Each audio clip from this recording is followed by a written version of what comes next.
Баршаңызға қайырлы күн, қыздар. Менің атым Ақгүл. Сіздермен өте жұмсақ болып шығатын творог пен пирог дайындайтын боламыз. Ол үшін алдымен қамырын дайындаймыз. Қамырына бізге осындай мұздатқыштан шыққан сармай қажет болады. Сол сармайды ұнға аунатып отыру арқылы үккіштен барлығын өткізіп шығатын боламыз.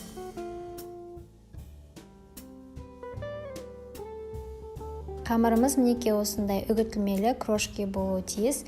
Егерде сармайыңыз сіздің бөлме температурасында тұрған болса, онда жабысып қалуы мүмкін. Сондықтан мұздатқыштан шыққаны маңызды сармайдың. Енді ары қарай басқа керек ингредиенттерін қосатын боламыз. Ол үшін бізге алдымен разрыхлитель керек. Разрыхлительді саламыз. Одан кейін қантымызды саламыз. Жұмыртқамызды саламыз және соңғысы қаймағымызды салып, жұмсақ қамыр болғанша жақсылап илейміз.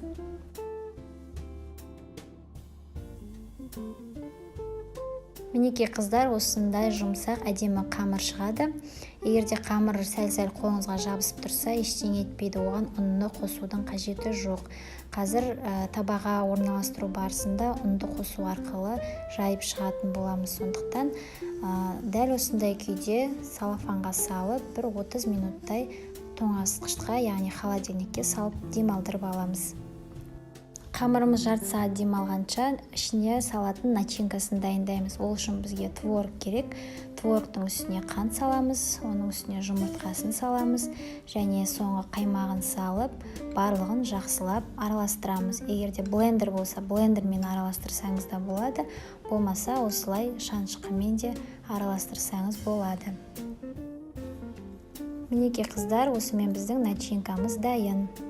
Жарты сағат өткеннен кейін тоңазытқыштан қамырымызды алып екіге бөлеміз. Екіге бөлгенде біреуін үлкендеу қылып бөліңіздер.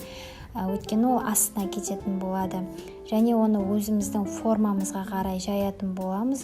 Жайған кезде де кішкене ұнның көмегімен жайсаңыздар болады. Қамырды жайған кезде қыздар қатты жұқа да қатты қалың да қылмаңыздар. Қалыңдығы шамамен 1 сантиметр болса жеткілікті.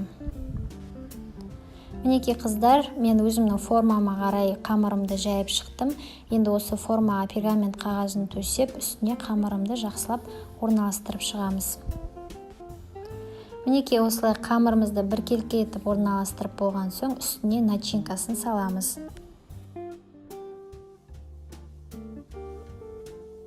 Начинкасында осылай шанышқының көмегімен біркелкі етіп жайғастырамыз.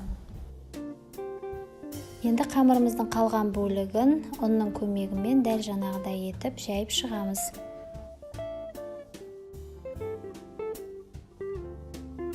Мінекей қыздар, жайылған қамырымызды пышақтың көмегімен видеодағыдай ұзынша етіп жолақ-жолақ қылып кесіп шығуымыз қажет. Бұл деген қыздар біздің пирогымыздың бетіне өрнектеу үшін, әсемдеу үшін қажет. Әркім өзінің фантазиясымен әртүрлі қылып істесе де болады. Мінекей кесіп алған жолақтарымызды осылай ромбик қылып пирогтың бетіне орналастырып шығамыз.